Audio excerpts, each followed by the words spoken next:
আপনি যে কোরআনের জন্য যে কাজগুলো করে যাচ্ছেন সারা বিশ্বব্যাপী এবং অনেকগুলো ভাষায় কোরআনের তাফসির ব্যাখ্যা বিশ্লেষণ এবং আপনার একটি মানে অসাধারণ তাফসির যেটি বাংলার মানুষ বাংলা ভাষায় দেখতে পেয়েছে। আমিও সেই তাফসির নিয়ে আপনার সাথে কাজ করার কিছুটা সুযোগ হয়েছে। সেটি হচ্ছে তাফসির ফি জিলালিল কোরআন, সাইদ কুতুব শহীদের লেখা এই অসাধারণ অসামান্য একটি মানে বলা যায় যে তাফসির।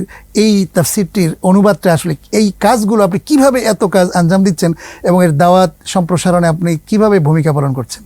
আপনি যে তাফসিরের কথা বলেছেন সেই তাফসিরের একটা কথা দিয়ে আমি পরবর্তী কয়েকটি মিনিট কথা বলতে চাই।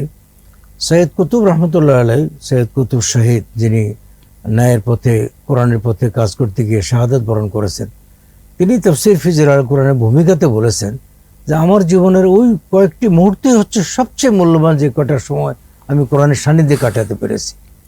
ঠিক এমনি করে আমি মনে করি প্রত্যেকটা মুসলমানেরই কোরআন অনুসারীদের জীবনের ওই অংশটাই হওয়া উচিত সবচেয়ে গুরুত্বপূর্ণ, যে অংশটা সে কোরআনের সাথে কাটা। কোরআনের সাথে কাটানোর তো অনেকগুলো পর্যায়ে আছে। কোরআন কেউ সুন্দর করে পড়ে, কেউ সুন্দর করে কোরআন হেফজ করে।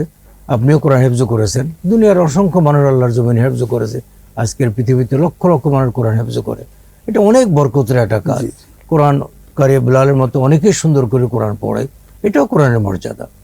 আবার কেউ কোরআনের আমাদের মতো কিছু অদমূল্য আমরা একটু এগিয়ে এসে আমরা কোরআনকে মানুষদেরকে বোঝাবার চেষ্টা করেছি। আমরা কেউ কোরআনের কিছু অনুবাদ করার চেষ্টা করেছি। আসলে আপনি জানেন পৃথিবীতে কোরআন একমাত্র গ্রন্থ যার অনুবাদও করা যায় না এবং এই দুঃসাহসকেও করে নেয়।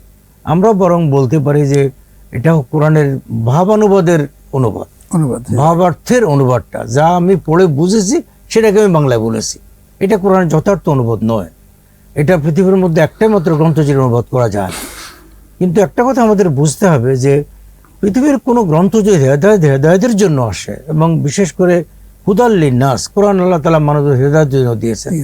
এই মানব জাতি সব মতো আরবিতে কথা বলে না। আজকে আপনাদের সবারই জানা আছে, আজকের ইউনেস্কোর হিসাব অনুযায়ী পৃথিবীতে ৬,৯০০ ভাষা আছে। ৬,৯০০ ভাষায় কথা বলে এমন ৮.৫ বিলিয়ন মানুষ দুনিয়াতে আছে। ১৯২টা দেশে এই মানুষগুলো বাস করে। এসব মানুষ কিন্তু আরবি কথা বলতে পারে? এরা যদি আরবি কথা না বলতে পারে তাহলে কোরআনের দাবি হচ্ছে কোরআন তো আল্লাহ হেদায়েতের জন্য দিয়েছেন, মানব জাতির জন্য। তাহলে বাকি মানুষগুলো মুসলমানদের সংখ্যা হচ্ছে ২ বিলিয়নের মতো, আর ৬ বিলিয়ন মানুষদের কাছে ওদের কাছে কোরআন কে পৌঁছাবে? আর এই মুসলমানদের জাতির কথা বললাম, এরাও তো সব আরবি ভাষায় কথা বলে না। আরবি ভাষায় কথা বলার লোকের সংখ্যা কত? আর বিরাট অংশের মানুষ যারা আমরা আরবি বুঝি না, এদের কি হবে? এদেরকে তো ওদের ভাষায় কোরআনটা বুঝাতে হবে। আপনার ইতিহাসটা মনে আছে নিশ্চয়ই যে রাসূলুল্লাহ সাল্লাল্লাহু আলাইহি ওয়াসাল্লাম যখন নবুয়তের মাঝামাঝির দিকে এসে মদিনাতে এসে যখন সমস্ত বিভিন্ন রাষ্ট্রপ্রধানদের কাছে হেদায়েতের চিঠি পাঠালেন, আপনি জানেন তো চিঠি তো আরবিতে, তাই না? আরবিতে, জি। কিন্তু তিনি জানেন তো যে চিঠি হেরাক্লিয়াসের কাছে পাঠাচ্ছেন, রাজার কাছে পাঠাচ্ছে, মুকাউকিসের কাছে, এরা তো আরবি জানে না। উনি প্রত্যেকটা চিঠির সাথে একজন মুতারজিম পাঠাতেন, একজন অনুবাদ ইন্টারপ্রেটার পাঠাতেন। এটাকে ইন্টারপ্রেটার বলে, মুতারজিম ইন্টারপ্রেটার পাঠাতেন একজন।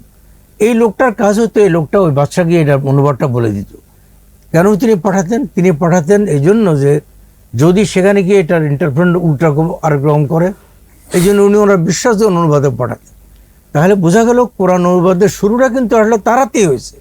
কারণ ওখানে একটা আয়াত আছে না, আসসালামু আলা মান ইত্তাবা'আল হুদা, প্রত্যেক চিঠিতে আয়াত থাকতো।